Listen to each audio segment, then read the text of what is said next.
Hi friends, అమ్మమ్మ నాకేమన్నా చేసి పెట్టచ్చుగా తినడానికి.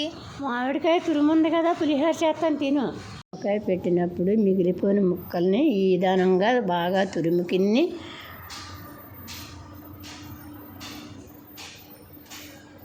అందులో కొంచెం పసుపు వేసుకుని బాగా కలుపుకుని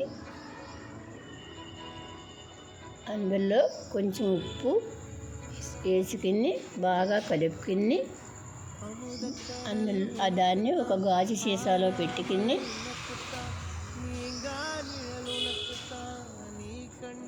దాన్ని ఫ్రిడ్జ్లో పెట్టుకుని మనకి ఎప్పుడు కావాలన్నా కూరల్లో కానీ పులిహోర కానీ యూజ్ చేసుకోవచ్చు. అదే తురుముతో మా మనవరాలకి పులిహోర చేసి పెడుతున్నాను. 3 స్పూన్లు ఆయిల్, దాంట్లో పల్లీలు శనగపప్పు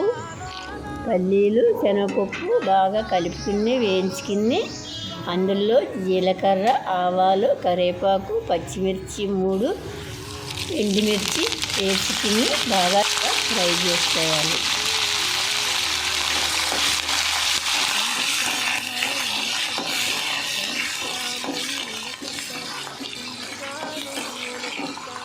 ఇందులో పసుపు వేసుకుని బాగా కలుపుకోవాలి. ఇప్పుడు కొంచెం ఇంగువ, అది మీకు ఇష్టమైతే, నాకు ఇష్టము, నేను వేసుకుంటున్నాను.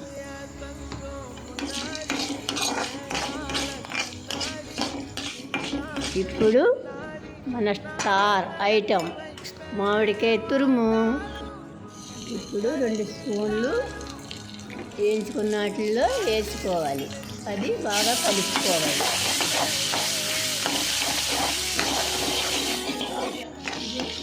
రెండు నిమిషాలు బాగా వేయించుకుని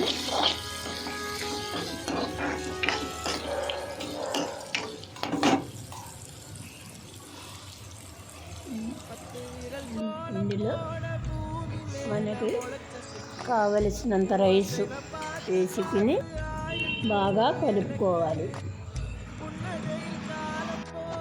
రుచికి తగినంత సాల్ట్ వేసుకుని బాగా కలుపుకోండి. అంటే మామిడికాయ పులిహోర రెడీ. చూసారుగా, మా అమ్మమ్మ చాలా ఫాస్ట్గా చేసింది కదా.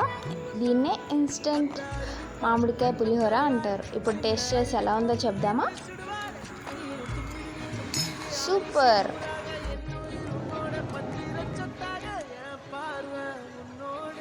సూపర్.